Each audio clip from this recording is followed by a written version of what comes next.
বালি মাফিয়াদের দৌরাত্ম্য, অবৈধ নির্মাণ থেকে শুরু করে ধীরে ধীরে দূষণের আস্তরণে চাপা পড়ে যাচ্ছে একের পর এক রাজ্যের নদীগুলি। শহর শিলিগুড়ির মধ্যে দিয়ে বয়ে চলেছে জোড়াপানি নদী। এই নদীকে শিলিগুড়ির ফুসফুসও বলা হতো একসময়, যদিও বর্তমানে এই জোড়াপানি নদী নিজের অস্তিত্ব বাঁচাতে মরিয়া। একদিকে দূষণ, অন্যদিকে দখলদারি, এই দুয়ের জেরে নদী ক্রমশ নালায় রূপান্তরিত হয়েছে। জোড়াপানি নদী, এই নদীকে একসময় শহর শিলিগুড়ির ফুসফুস বলা হতো, তবে এই ফুসফুস আজ আক্রান্ত।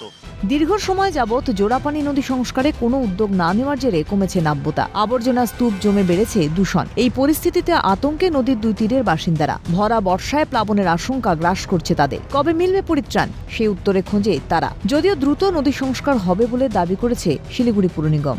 অতীতে একবার বাম আমলে এই নদীকে সংস্কার করার উদ্যোগ নেওয়া হয়েছিল, তবে সেই প্রকল্পকে দুর্নীতি গ্রাস করেছিল। এই পরিস্থিতিতে নতুন করে নদীকে সংস্কার করার আর কোনো রকম উদ্যোগ নেওয়া হয়নি, তবে এই সরকারের আমলে এই নদীকে নতুন করে আবার ঢেলে সাজানো হবে বলা হচ্ছে। বর্তমানে আমাদের রাজ্যের সরকার, ইরিগেশন ডিপার্টমেন্ট তারা উদ্যোগ নিয়ে এবং আমাদের ইউডিএমএ ডিপার্টমেন্ট বিশেষ করে আমাদের শহরের মধ্যে দিয়ে 3টে এসটিপি হচ্ছে, এসটিপি 1, এসটিপি 2, এসটিপি 3। এই সোয়েলেজ ট্রিটমেন্ট প্ল্যান্ট শহরের যে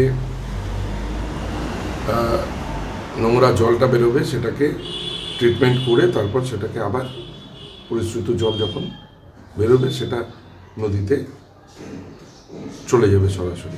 এসটিপি 1-এর কাজটা আমরা শিলিগুড়ি পুর নিগম আমরা করছি।